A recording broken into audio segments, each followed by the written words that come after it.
Hey review family, keep it tight. My name is Jay Morse, the Review Guy, reviewing music for the love of music, and I'm back again to bring you another video.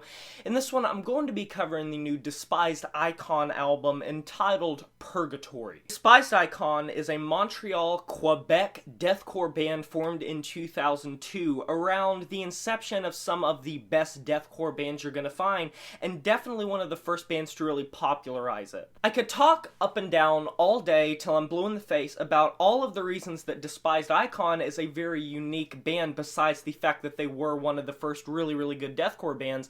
They have two vocalists. They have a vocalist that does pig squeals as well, and shrieks and fry screams. They have one that does more mid-range growls, sometimes hardcore punk type sounding like When they formed, one of the major points that made them such a unique band was the blast beats that the drummer brought to the fold.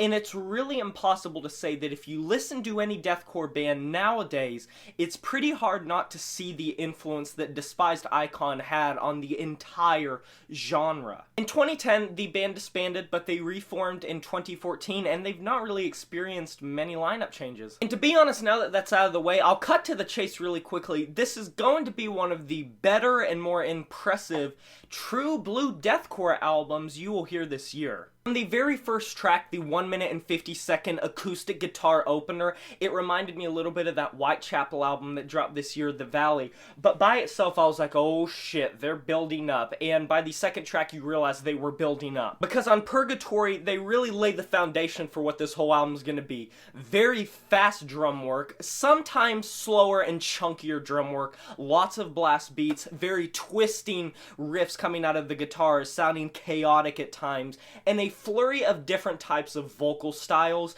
even entering a section near the end that sounds almost brutal death metal-ish. The gutturals are so low. They're hitting that toilet timbre that you'd hear in a lot of brutal death metal or death grind or even gore grind. It's so low, it's so down-tuned. It's like a cattle decapitation section. The whole album keeps up this level of aggression, and it is a fairly short album, which I think plays to its credit like a lot of shorter deathcore albums do. They really don't need to try to stretch out their songs to lengths that are unbearable. They don't need to make this album super long, because if they were to do that, I think it would have worn off its influence and worn off its power that is behind this record really quickly. It's only 36 minutes long and 11 tracks. And even though it is a fairly short track, there is no denying they have one of the best drummers in this genre when you hear the track Lightspeed. It sounds like an octopus is playing the drums. Some of these blast beats on this record sound like straight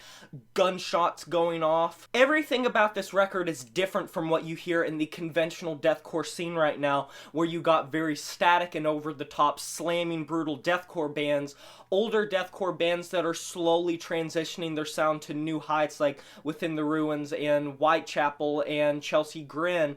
But Despised Icon is sticking to their guns because they're able to, because there's no one else that does exactly what they do, that has this dual vocalist going on and so many different vocal styles going on, and really chunky bits but very fast bits, amazing drumming, production that sounds like you're getting a bludgeoning. I also enjoy when they layer both vocalist vocals. It just comes out sounding horrific. So yeah, check this out if you're a fan of deathcore or want to get into one of the classics of the genre.